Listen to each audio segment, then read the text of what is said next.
এই যুদ্ধগুলো কোথায় সংঘটিত হবে? এই যুদ্ধ সংঘটিত হওয়ার যে জায়গাগুলো রাসূলুল্লাহ সাল্লাল্লাহু আলাইহি ওয়াসাল্লাম বলছেন, এগুলো সব সিরিয়া, তথা সিরিয়া বলতে আমরা বুঝি ফিলিস্তিন, ইসরায়েল, জর্ডান, আজকের সিরিয়া সব মিলিয়ে। তো এই যুদ্ধ সংঘটিত হবে সিরিয়াতে। আমাক এবং দাবেক নামক জায়গায় রোমানরা সেনাবাহিনী সমাবেশ ঘটাবে। এই আমাক এবং দাবেক হচ্ছে সিরিয়ার তুরস্কের সীমান্তবর্তী অঞ্চল। আর গুতা নামক জায়গায় মুসলমানদের হেডকোয়ার্টার হবে, এটা হচ্ছে দামেস্কের নিকটবর্তী অঞ্চল। তাহলে সিরিয়ার গুরুত্ব কিয়ামতের পূর্ব মুহূর্তে সংঘটিত হওয়া প্রত্যেকটা ঘটনার সাথে আছে। এখানে আরো একটি বিষয় আপনাদের মনে রাখতে হবে, কেন সিরিয়ার গুরুত্ব আছে। এই জন্য গুরুত্ব আছে যে মক্কা এবং মদিনা ফিতনা থেকে মাহফুজ, এমনকি দাজ্জালের ফিতনা পর্যন্ত মক্কা মদিনায় প্রবেশ করবে না। তাহলে মক্কা এবং মদিনায় মারামারি হওয়ার কোনো প্রশ্নই নাই, গন্ডগোল, যুদ্ধ বিগ্রহের কোনো প্রশ্নই নাই। এই জন্য রাজনৈতিক ভাবে আর কোনোদিন রাজধানী মক্কা মদিনায় ফিরে যায়নি। খোলাফায়ে রাশিদিনের পর থেকে নিয়ে আজ পর্যন্ত, আজ 1400 বছর পার হয়ে গেছে, রাজনৈতিক ভাবে কোন শাসন আমলের রাজধানী আর মক্কা মদিনা হয়নি। কেন? ওইটা কিয়ামত পর্যন্ত ফিতনা থেকে মাহফুজ, দাজ্জালের ফিতনা থেকেও মাহফুজ। তাহলে হবে কোথায়? হবে তৃতীয় পবিত্রতম মসজিদ, তৃতীয় পবিত্রতম জায়গা, যেখানে ইবাদতের জন্য সফর করা যায়। ইবাদতের জন্য পৃথিবীর 3টা জায়গা বাদে বাকি যে কোনো জায়গায় ইবাদতের উদ্দেশ্যে সফর করলে গুনাহ হবে। কেউ যদি বলে আমি দারুল উলুম দেওবন্দ যাব, মদিনা ইসলামী বিশ্ববিদ্যালয় যাব, আজহার বিশ্ববিদ্যালয় যাব, এমনকি কেউ যদি নিয়ত করে যে আমি নবীর কবর দেখতে যাব, তাহলে কিছু নেকি পেতে পারি, এই নিয়তে যদি যায় গুনাহ হবে। মসজিদে নববীতে সালাত আদায় করব, এই নিয়তে যাবে, নেকি পাবে। মসজিদে নববীতে চলে এসেছি তাই আল্লাহর নবীর কবর জিয়ারত করব, এটা ভিন্ন কথা।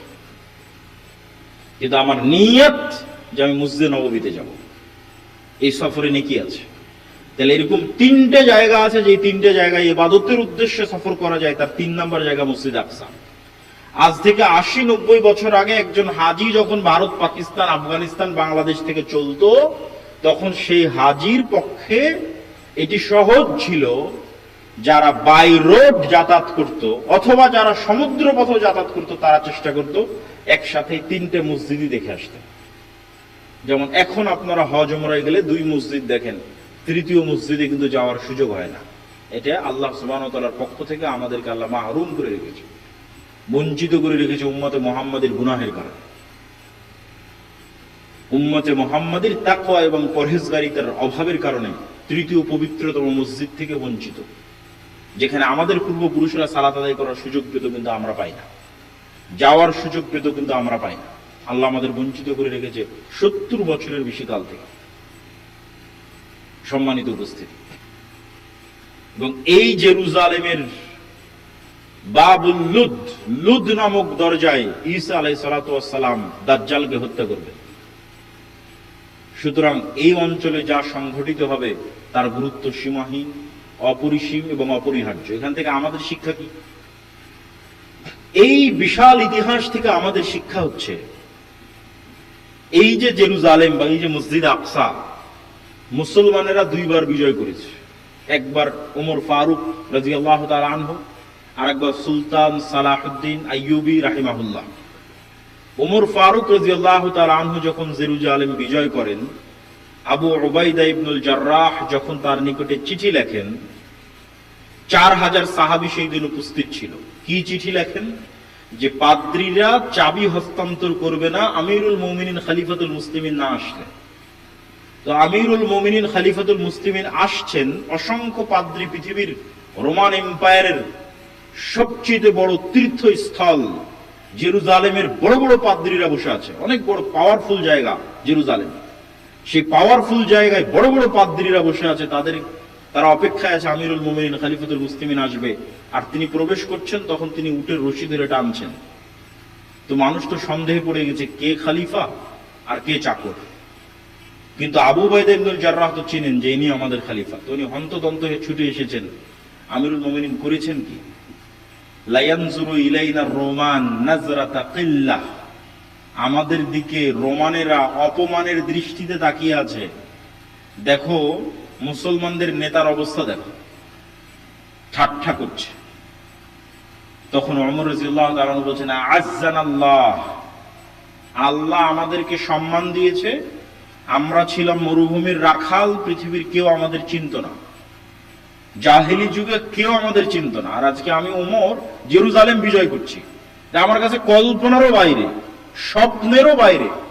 এই যে কল্পনা এবং স্বপ্নেরও বাইরে মরুভূমির এক রাখালকে উঠিয়ে নিয়ে এসে আল্লাহ অর্ধ পৃথিবীর শাসক বানিয়ে দিলেন। পৃথিবীর সবচেয়ে শক্তিশালী রোমান এম্পায়ারের নিকট থেকে জেরুজালেম ছিনিয়ে নিচ্ছেন আমিরুল মুমিনিন খলিফাতুল মুসলিমিন। এই যে সম্মান, এই যে মর্যাদা, এটা অর্জন আমরা জামা কাপড়, ঢং ঢিটাং, বুদ্ধিমত্তা, চালাকি, কৌশল এগুলো দিয়ে অর্জন করিনি। এটা আমরা অর্জন করেছি ইসলামের অনুসরণ, পবিত্র কোরআনের অনুসরণ, হাদিসের অনুসরণের ভিত্তিতে। বলেন আল্লাহু আকবার। এইটা হচ্ছে মুসলমানদের জন্য শিক্ষা, যে আজকে মুসলমানেরা জেরুজালেমে যেতে পারে না কেন, মসজিদে আকসায় যেতে পারে না কেন, বঞ্চিত কেন? আর ওমর ফারুককে আল্লাহ মসজিদে আকসা বিজয় করার মতো সম্মান কেন দিয়েছিলেন, আর আমরা বঞ্চিত কেন? আমরা ইসলাম থেকে, পবিত্র কোরআন থেকে বহু দূরে চলে গেছি। আমল, আখলাক, আকীদা, সেই আলোচনায় আমি এখনই কিছুক্ষণের মধ্যে ঢুকবো। তার আগে সালাহুদ্দিন আইয়ুবী রাহিমাহুল্লাহর কথাটাও বলে নিই। দ্বিতীয় যিনি বিজয় করেছিলেন তিনি হচ্ছেন সালাহুদ্দিন আইয়ুবী রাহিমাহুল্লাহ, এবং তিনিও এই বিজয়ের ক্ষেত্রে তার ইতিহাসও আমি আমার বই বিস্তারিত, আমার একটি বই আছে ফিলিস্তিন ও সমসাময়িক মুসলিম বিশ্ব, এখানে বিস্তারিত বর্ণনা দেওয়া আছে উনি কিভাবে বিজয় করলেন, হিত্তিনের যুদ্ধ কি হলো। সেখানকারও সারমর্ম হচ্ছে তাকওয়া, পরহেজগারিতা, আল্লাহ ভরসা। মুসলমানেরা কোন যুদ্ধ শক্তি সামর্থ্য দিয়ে লড়েছে এর প্রমাণ আমি ইতিহাসে খুঁজে পাইনি। যে এমন তার যুদ্ধে লড়াই করছেন কয়েক লক্ষ সেনাবাহিনীর বিরুদ্ধে, তখনও খালিদ বিন ওয়ালিদের কাছে শক্তি সামর্থ্য খুব বেশি, সেনাবাহিনীর সদস্য সংখ্যা খুব বেশি, এটা জানা নাই। হিত্তিনের যুদ্ধে সুলতান সালাহুদ্দিন আইয়ুবী ইউরোপিয়ানদের বিরুদ্ধে যুদ্ধ করছে, ক্রুসেডারদের বিরুদ্ধে যুদ্ধ করছে, তখনও সুলতান সালাহুদ্দিন আইয়ুবীর কাছে টাকা পয়সা, ধন দৌলত, কৌশল, সেনাবাহিনী খুবই শক্তিশালী, এটার প্রমাণ খুঁজে পাওয়া যায় না। বেশিরভাগ যুদ্ধে মুসলমানেরা দুর্বল, কিন্তু তাহলে বিজয় কেন? আল্লাহর সাথে সম্পর্ক, গভীর সম্পর্ক, আল্লাহ সুবহানাহু ওয়া তাআলার উপর আস্থা, ভরসা এবং বিশ্বাস। এই জায়গায় মুসলমানদের সবচেয়ে বড় বিচ্যুতিটা কোথায় ঘটেছে? আমি যতবার এই জেরুজালেম নিয়ে পড়াশোনা করতে গেছি এবং আমার ইউরোপ সফর এবং ঔপনিবেশিক শাসন আমলের আমাদের উপর প্রভাব, এই তিনটে জিনিসকে যখন সারমর্ম করেছি, তখন আমার মনে হয়েছে, আমি আমার বহু বক্তব্যে বলেছি যে ফেরাউনের যুগের বানু ইসরাইল আর আজকের যুগের মুসলমান এক। আবারও বলি, ফেরাউনের যুগের বানু ইসরাইল, মুসা আলাইহিস সালাতু ওয়াস সালামের বানু ইসরাইল আর এখনকার বানু ইসমাইল এক। এবং এই বিশ্বাসটা আমার দৃঢ় হয়েছে কিভাবে সেটাও বলি। আপনি যখন সূরা বাকারা পড়বেন, সূরা বাকারাতে আল্লাহ সুবহানাহু ওয়া তাআলা লম্বা সময় যাবত বানু ইসরাইলের ঘটনা বলেছে। তো আমি নিজেও এর উত্তর খুঁজে পেতাম না যে একটা গোত্রের ঘটনা এত বিস্তারিত বলার দরকার কি। এক বানু ইসরাইলের ঘটনা দিয়ে কোরআন পরিপূর্ণ করা আছে, এত বিস্তারিত কেন? নিশ্চয় বানু ইসরাইলের ঘটনার উম্মতে মুহাম্মাদের সাথে কোনো কাজ আছে। বানু ইসমাইল তথা আমাদের সাথে বানু ইসরাইলের ঘটনার কোনো কাজ আছে, এই জন্য আল্লাহ বানু ইসরাইলের ঘটনা এত বিস্তারিত দিয়ে রেখেছেন। এবং বানু ইসরাইলের ঘটনা পড়লে আপনি দেখবেন তারা কতটা ছোট মন মানসিকতার, কতটা হীনম্মন্য এবং কতটা সংকীর্ণ চিন্তার অধিকারী ছিল বানু ইসরাইলেরা। তার দুই একটা উদাহরণ বলি, বেশি না বললেও সূরা বাকারাতে বিস্তারিত পাবেন, আমার ওই বইয়ের মধ্যে আরো বিস্তারিত পাবেন। দুই একটা কি, এই বানু ইসরাইল চোখের সামনে দেখলো যে আল্লাহ ফেরাউনের মতো জালেম শাসককে তাদের চোখের সামনে ডুবিয়ে দিলেন। বানু ইসরাইলের লোকেরা চোখের সামনে দেখেছে যে ফেরাউন ডুবে যাচ্ছে, নিজে চোখে দেখেছে। কোন ফেরাউন? যেই ফেরাউন তাদের ছেলে সন্তানদের জবাই করত।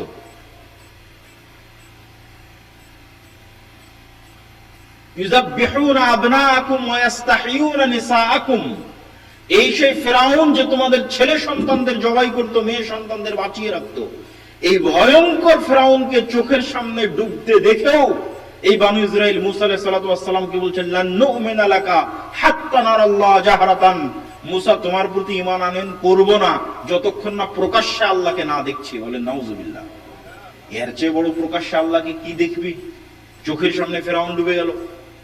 তাহলে কত বড় নিমক হারাম সংকীর্ণ চিন্তার একটি জাতি হলে মুসা আলাইহিস সালামকে বলতে পারে তোমার তাওরাতে বিশ্বাস স্থাপন করি না, তোমার আল্লাহকে সরাসরি দেখতে চাই।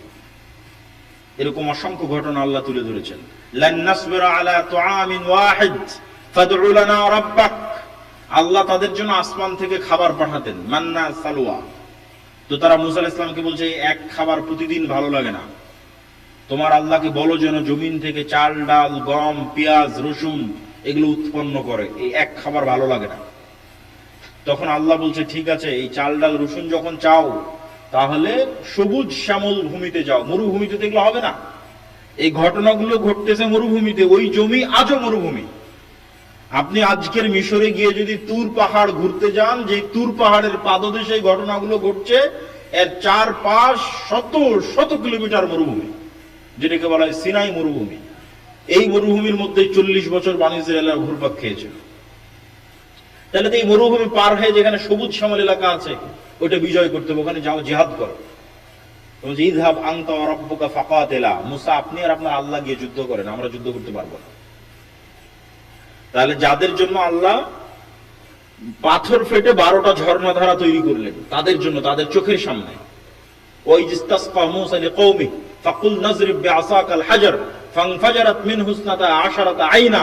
যখন মুসার কওম মুসাকে বলেছিল পানি দাও, মরুভূমিতে পানি নাই, আর সমুদ্রের লবণাক্ত পানি খাওয়া যায় না, এই মরুভূমির পাশে এই তুর পাহাড়ের পাশেই লোহিত সাগর, এই সব লবণাক্ত পানি খাওয়া যায় না, পানির ব্যবস্থা করো। তখন আমি মুসাকে বললাম মুসা লাঠি দিয়ে পাথরে আঘাত করো, পাথরে আঘাত করলো, 12টা ঝর্ণা তৈরি হলো তাদের চোখের সামনে। খাবারের ব্যবস্থা কোথায় হবে? মরুভূমিতে খাবার নাই, জান্নাত থেকে খাবার আসে। তাহলে জান্নাত থেকে খাবার আসে, পাথর থেকে পানি বের হয়। ফেরাউন ডুবতে দেখেছে চোখের সামনে, তারপর আল্লাহ বলতেছে যাও যুদ্ধ করো, বলে তুমি আর তোমার আল্লাহ গিয়ে যুদ্ধ করো। তখন আমার চিন্তা চেতনা এবং আমার গবেষণা যে বানু ইসরাইলের এই বিশাল ঘটনা আল্লাহ কোরআনে উল্লেখ করছে, মানে একদিন উম্মতে মুহাম্মাদি এদের মতো হয়ে যাবে। মানে একদিন উম্মতে মুহাম্মাদি বানু ইসমাইল বানু ইসরাইলের মতো হয়ে যাবে। কিভাবে হবে সেটাও আমি মিলিয়েছি। আমার এটা গবেষণা ভুল হতে পারে, ঠিক হতে পারে। আমার গবেষণা হচ্ছে যে বানু ইসরাইল এরা তো নবীর সন্তান। এই যে যারা বলতেছে যে আমরা তোমার আল্লাহকে না দেখলে ঈমান আনয়ন করবো না, তুমি আর তোমার আল্লাহকে যুদ্ধ, তো নবীর সন্তান। কোন নবীর সন্তান? ইব্রাহিম আলাইহিস সালামের সন্তান। ইব্রাহিম আলাইহিস সালামের ছেলে ইসহাক, ইসহাকের ছেলে ইয়াকুব, ইয়াকুবের ছেলে ইউসুফ। ইউসুফ কুয়াতে নিক্ষিপ্ত হয়ে ভাইরা ফেলে দিয়েছে, ওখান থেকে মিশরের বাজারে বিক্রি হয়েছে। তারপরে ইউসুফ আলাইহিস সালামের মৃত্যুর 300-400 বছর পর মুসা আলাইহিস সালাম, একই বংশ। ইউসুফ আলাইহিস সালাম যে বংশ, মুসা আলাইহিস সালাম ওই বংশ। ইউসুফ আলাইহিস সালামের 300-400 বছর পর মুসা আলাইহিস সালাম। তাহলে 300-400 বছরে এত পরিবর্তন নবীর সন্তানদের কেমনে সম্ভব? এর দ্বিতীয় কোনো উত্তর নাই যে ইউসুফ আলাইহিস সালামের মৃত্যুর পর ইউসুফ আলাইহিস সালামের যাদের সাথে জোট ছিল তাদের যখন পতন হয়, আর ফারাওদের যখন উত্থান হয়, তখন এরা আগের সরকার আর আগের সরকারের সাথে যাদের জোট ছিল উভয়ের উপর জুলুমের স্টিম রোলার চালায় ফারাওরা। তাহলে আগের সরকারের জোট সরকারকে ইউসুফ আলাইহিস সালাম মন্ত্রী ছিল, আর তার ভাইয়েরা 12 ভাই। ওই 12 ভাইয়ের জন্য 12টা ঝর্ণা তৈরি হয়েছিল। 12 ভাইয়ের সন্তানের জন্য নদীতে যখন আল্লাহ বলেছিল যে সমুদ্রের রাস্তা তৈরি হও, 12টা রাস্তা তৈরি হয়েছিল ইউসুফ আলাইহিস সালামের 12 ভাইয়ের 300-400 বছর পরের পরবর্তী বংশধরের জন্য 12টা রাস্তা তৈরি হয়েছিল। আর পাথর ফেটে 12টা ঝর্ণাও বের হয়েছিল ইউসুফ আলাইহিস সালামের 12 ভাইয়ের 300-400 বছর পরবর্তী বংশধরের জন্য। এরা নবীর সন্তান। তাহলে এই 300-400 বছর ফেরাউনের গোলামি করতে করতে করতে করতে অন্তর ছোট হয়ে গেছে, আত্মমর্যাদা হারিয়ে ফেলেছে। গোলামের কোন আত্মমর্যাদা থাকে না, নেতৃত্বের গুণ হারিয়ে ফেলেছে। মিথ্যা বলা, চুরি, ডাকাতি, দুর্নীতি, যত রকমের ধোঁকাবাজি, শঠতা, সকল কিছু গোলামি করতে করতে শিখে ফেলেছে। কেন? যখন একটা মানুষ গোলাম হয় তখন এগুলো শিখতে বাধ্য হয়। ধরেন আপনার এখানে সামনে যদি 2 জন গোলাম উপস্থিত করে দিয়ে আমি এটা একটা রুটি, খাবারের রুটি আমি এভাবে নিক্ষেপ করলাম, তোমরা মারামারি করে খাও, তো এই রুটিটা মারামারি করে নেওয়ার জন্য ওদের 2 জনকে ধোঁকাবাজিপূর্ণ আচরণ করতে হবে, মারামারি করতে হবে, মিথ্যা বলতে হবে, একজন আরেকজনকে ঠকাতে হবে, তাহলে নিতে পারবে। তাহলে এই যে পরস্পরকে ঠকানোর প্রতিযোগিতা, এটা গোলামের মধ্যে তৈরি হয়। তাহলে দীর্ঘ 250-300 বছর ফেরাউনের গোলাম থাকার কারণে নবীর সন্তানরা এরকম হয়ে গেছে। এবার উম্মতে মোহাম্মদী, আমরা তো উম্মতে মোহাম্মদী, ফারুকের উত্তরসূরি, আবু বকরের উত্তরসূরি, খালিদ বিন ওয়ালিদের উত্তরসূরি, তারেক বিন জিয়াদের উত্তরসূরি, এদের অবস্থা এরকম কেন? এরাও হচ্ছে ঔপনিবেশিক শাসন আমলে 200 বছরের গোলাম ছিল। শুধু আমরা না, আফ্রিকার মুসলমানেরা থেকে শুরু করে পাকিস্তান, ভারত থেকে শুরু করে পৃথিবীর প্রায় 90% অঞ্চলের মুসলমানেরা ইউরোপের গোলাম ছিল 200-250 বছর। আমরা যখন বাদশাহ আলমগীরের জামানায় ছিলাম, আমি চিন্তা করি, আমার কল্পনা শক্তি বলে যে বাদশাহ আলমগীরের জামানায় যখন মুসলমানেরা ছিল, তখন মুসলমানেরা মিথ্যা বলা জানতো না। কেন? তখন রাজা, বাদশাহ, তখন আত্মমর্যাদা ভিন্ন, আত্মসম্মান ভিন্ন। পুরো ভারতের 5 ভাগ জমির 1 ভাগ জমি শুধু মসজিদ মাদ্রাসার নামে ওয়াকফ আছে। তুমি মিথ্যা বলবে কেন? ধোঁকা দিবে কেন? মারামারি কাটাকাটি করবে কেন? কিন্তু যখন ব্রিটিশদের অধীনে 190 বছর গোলাম, তখন গোলামি করতে করতে রক্তের মধ্যে মিথ্যা ঢুকে গেছে, বানু ইসরাইল হয়ে গেছে। ধোঁকাপূর্ণ আচরণ, শঠতা আচরণ, দুর্নীতি প্রবেশ করে গেছে। একই অবস্থা আফ্রিকার মুসলমানদের, এবং তাদের অবস্থা আমাদের চাইতে খারাপ। কেন খারাপ? ব্রিটিশদের চাইতে জঘন্য নিকৃষ্ট কলোনি হচ্ছে ফ্রান্স, স্পেন আর ইতালির কলোনি। ইংল্যান্ডের কলোনির চাইতে নিকৃষ্ট কলোনি। আমাদেরকে তো ইংল্যান্ডেরা ন্যূনতম স্বাধীনতা দিয়ে গেছে, স্পেন এবং ফ্রান্স আফ্রিকার মুসলমানদেরকে ন্যূনতম স্বাধীনতাটুকু দেয়। অস্ত্র কিনতে হবে ফ্রান্সের কাছে, তোমার ব্যাংকের টাকা কেন্দ্রীয় ব্যাংকে থাকবে ফ্রান্সে। এখন আজকের কথা বলছে, তোমার পররাষ্ট্রনীতি ফ্রান্স নিয়ন্ত্রণ করবে। তুমি বাইরের কোন দেশের সাথে অস্ত্র চুক্তি করতে পারবে না, কোনো পররাষ্ট্রনীতি চলবে না, সব হবে ফ্রান্স কেন্দ্রিক। এখনকার কথা বলছি, আজকের কথা বলছি। তোমার সেনাবাহিনীকে সকল ট্রেনিং দিবে ফ্রান্স। তোমার দেশের সকল খনিজ সম্পদ একমাত্র ফ্রান্স উত্তোলন করতে পারবে, বিক্রি করতে পারবে। আফ্রিকা কোটি কোটি টাকার খনিজ সম্পদের উপর ভাসতেছে, কিন্তু পুরো খনিজ সম্পদ নিয়ে যাচ্ছে কারা? ইউরোপিয়ানরা। আর ওই খনিজ সম্পদ যেন ইউরোপিয়ানরা নিয়ে যায়, তার জন্য গার্ড দেয় জাতিসংঘের শান্তিরক্ষী বাহিনী। আর সেই জাতিসংঘের শান্তিরক্ষী বাহিনীতে আমাদের বাংলাদেশ আর্মি, পাকিস্তান আর্মি যুদ্ধ করে।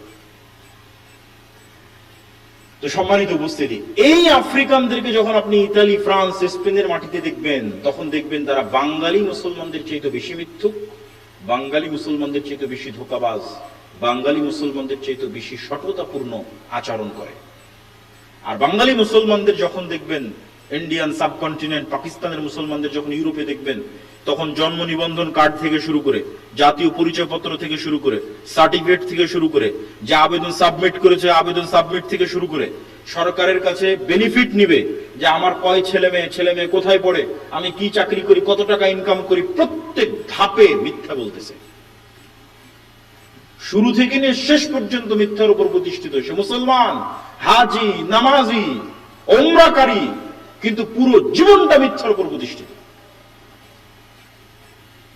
এবং মিথ্যা বলতেছে কাদের কাছে? ইহুদি খ্রিস্টানদের কাছে মিথ্যা বলছে 2টা টাকা বেশি পাওয়ার জন্য। এটা হচ্ছে গোলামের নেচার, গোলামের স্বভাব। এই জন্য আমরা হয়ে গেছি এই যুগের বানু ইসরাইল। এই যুগের বানু ইসরাইল যে তার প্রমাণ কোথায়? তার প্রমাণ হচ্ছে এই যে ফিলিস্তিন, যে ফিলিস্তিন দিয়ে আলোচনা শুরু করেছি। কিভাবে বলছে এই ফিলিস্তিন প্রমাণ? আল্লাহ ওই বানু ইসরাইলের উপর চাপিয়ে দিয়েছিলেন ফেরাউনকে। ফেরাউনের কথা আল্লাহ কি বলছে? ইউযাববিহুনা আবনাকুম ওয়া ইসতাহিউনা নিসাকুম। তোমরা বানু ইসরাইল গোলাম না? তোমাদের গোলামের প্রমাণ কি?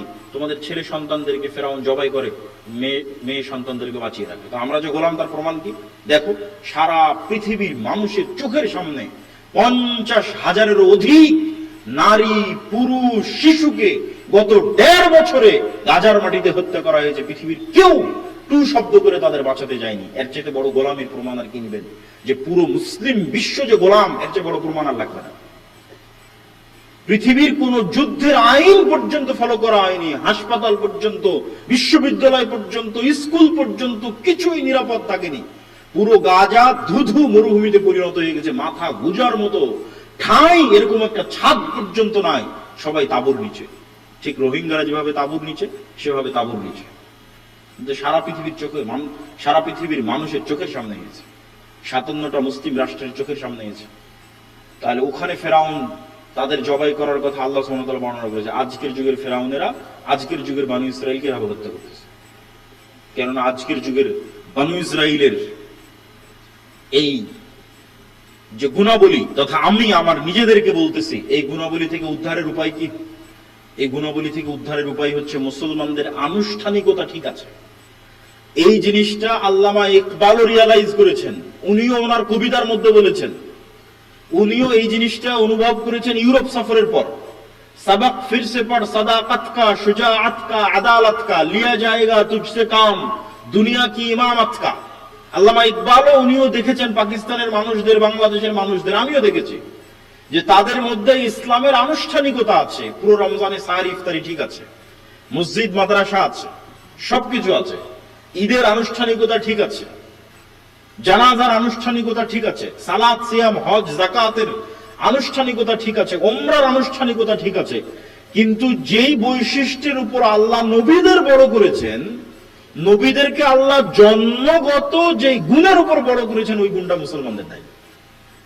সব নবীকে আল্লাহ জন্মগত সত্যবাদিতা এবং ন্যায় পরায়ণতার উপর বড় করেছেন।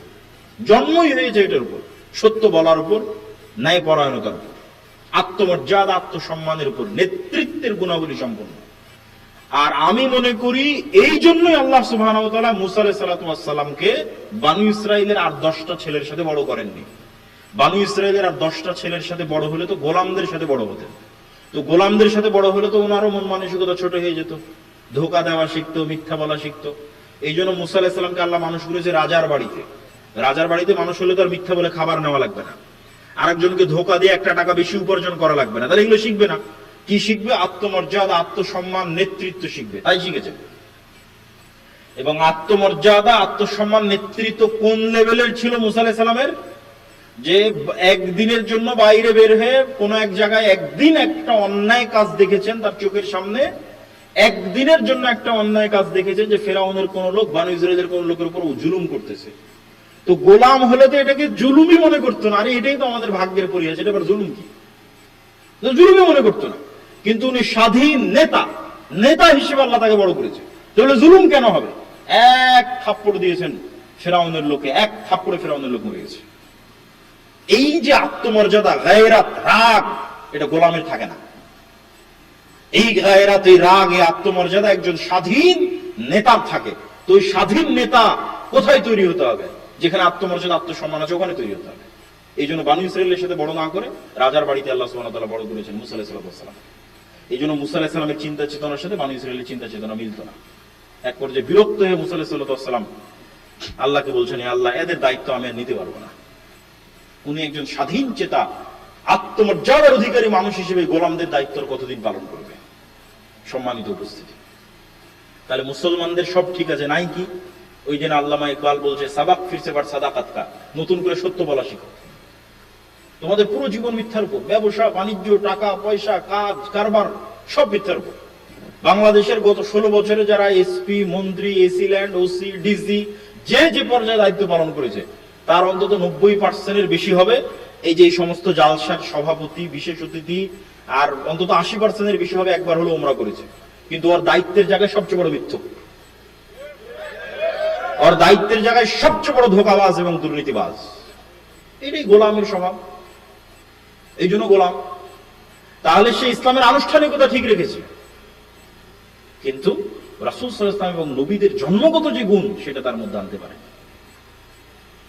এই জন্য রাসূলুল্লাহ সাল্লাল্লাহু আলাইহি ওয়াসাল্লাম বলছেন, সাবআতুন ইউদিল্লুহুমুল্লাহ ইয়াওমা লা দিল্লা ইল্লা দিল্লু। 7 শ্রেণীর মানুষকে আল্লাহ সুবহানাহু ওয়া তাআলা আরশের বিশেষ ছায়া দিবেন, তার 1 নম্বরে থাকবে। আরো তো 6টা আছে, থাকবে, সমস্যা নেই, সবাই ভালো, সবাই উত্তম কাজ করেছে, তাদেরকে আল্লাহ সম্মান দিবে। কিন্তু সিরিয়ালে 1 নাম্বার, তাহাজ্জুদ গুজারকে পেরিয়ে, নফল সিয়াম পালনকারীকে পেরিয়ে, নফল সিয়াম পালনকারীকে পেরিয়ে 1 নম্বরে হচ্ছে ইমামুন আদিল, সত্যবাদী, ন্যায়পরায়ণ, সৎ, দায়িত্বশীল। আমি অন্তত আমার জায়গা থেকে বলতে পারবো যে এই সত্যবাদিতা এবং ন্যায়পরায়ণতা সরকারি সেক্টর বহু দূরে থাক, আমাদের মতো যারা আলেম ওলামা, যারা মসজিদ মাদ্রাসা ইসলামী দল সংগঠন পরিচালনা করছি তাদের মধ্যেও নাই। এই জন্য আল্লাহ আমাদের দিয়ে রাষ্ট্রে বিজয় দান করবেন না। কেন? আমরা রাষ্ট্রে বিজয় পাওয়ার যোগ্য নই। কেননা রাসূল সাল্লাল্লাহু আলাইহি সাল্লাম বলছেন, ঈসা আলাইহিস সালাম সমগ্র পৃথিবী বিজয় করবে। তো সমগ্র পৃথিবী বিজয় করে তিনি হবেন হাকামান মুকসিতা, ন্যায় বিচার প্রতিষ্ঠাকারী শাসক। তো তো ইসলাম রাষ্ট্রে যাবে, তার ব্র্যান্ডিং হচ্ছে ন্যায় বিচার। তো আমি মসজিদের সভাপতি, মাদ্রাসার প্রিন্সিপাল, ইসলামী দল সংগঠনের আমির, আমি আমার দলে ন্যায় প্রতিষ্ঠা করতে পারিনি। যে কর্মী বেশি কাজ করেছে ওকে বাদ দিয়ে যেই কর্মী চামচামি করেছে ওকে পদ দিয়েছি। তাহলে আমি আমার দলে ন্যায় প্রতিষ্ঠা করতে পারিনি, তার মানে আমাকে যদি আল্লাহ রাষ্ট্রের দায়িত্ব দেয় তাহলে গত 16 বছর যা দুর্নীতি হয়েছে তার চেয়ে বেশি দুর্নীতি হবে। তাহলে আমি হচ্ছে নেতা হওয়ার অযোগ্য, দায়িত্বপর, কিসের যোগ্য? গোলাম হওয়ার যোগ্য। এই সমস্ত গুণাবলী কাদের? গোলামদের।